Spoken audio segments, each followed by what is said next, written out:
Two worlds, one me, navigating life between two cultures, languages, or families, and finding strength in both.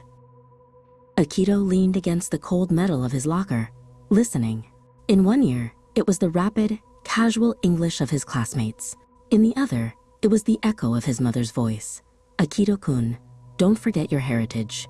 The two languages, two worlds, never seemed to speak at the same time. He always felt like he was standing on the fault line. Dude, you coming to the cafe after school? Skylar, his most reliable friend, bumped his shoulder. Akito laughed easily in English.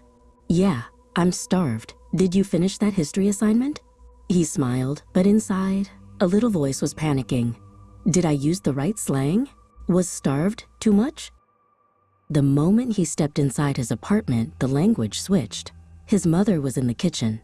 Okaeri, Akito, did you remember to take your shoes off properly? You are forgetting your manners. Akito sighed, a quiet, inward slump. I'm home, Mom, and I'm trying. He knew the cultural gap wasn't her fault, but it still felt like a heavy coat he had to wear only in this room. In English class, Mr. Davies beamed. Akito, since you have such a unique background, how about you present on a cultural object from your heritage? Something personal. Akito felt his blood run cold. Present on my heritage? But which one? The one I live, or the one I feel expected to perform? After class, Skylar found him by the vending machine. Just talk about like ramen, man. Everyone loves ramen. Keep it simple. Skylar meant well, all easy comfort and simple solutions. But Akito felt a sharp irritation. It's not just about food, Skylar. It's complicated. You wouldn't get it.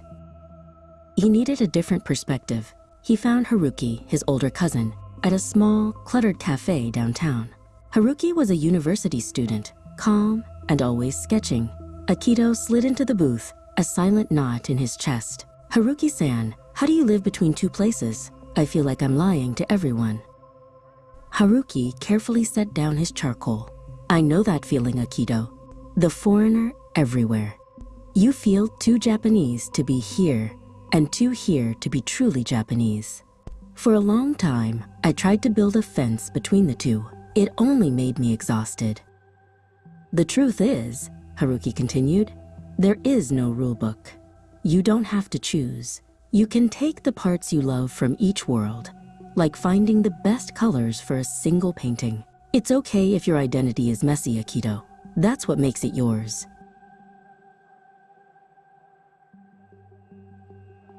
Back in his room, Akito opened his own sketchbook. He had been doodling a classic Japanese oni mask, but the oni was wearing a contemporary hoodie and neon sneakers. He realized the messiness Haruki talked about wasn't a flaw. It was the whole point. The conflict is the masterpiece.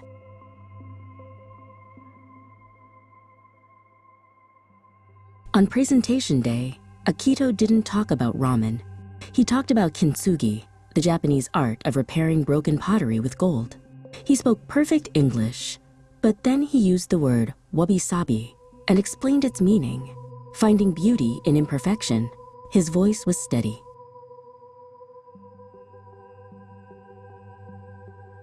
Skylar sat in the second row, not bored, but captivated.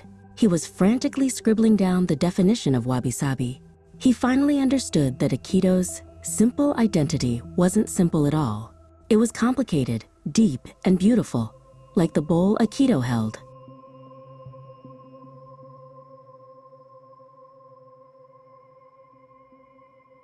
Akito walked home that evening, the setting sun casting long, dual shadows behind him. He knew the pressure to choose, to be one thing, would come back. But today, he hadn't chosen. He had combined. Pulling out his phone, he sent a text to Haruki. The presentation went well. I used the gold. Bittersweet, maybe. But the two worlds didn't feel like a fault line anymore.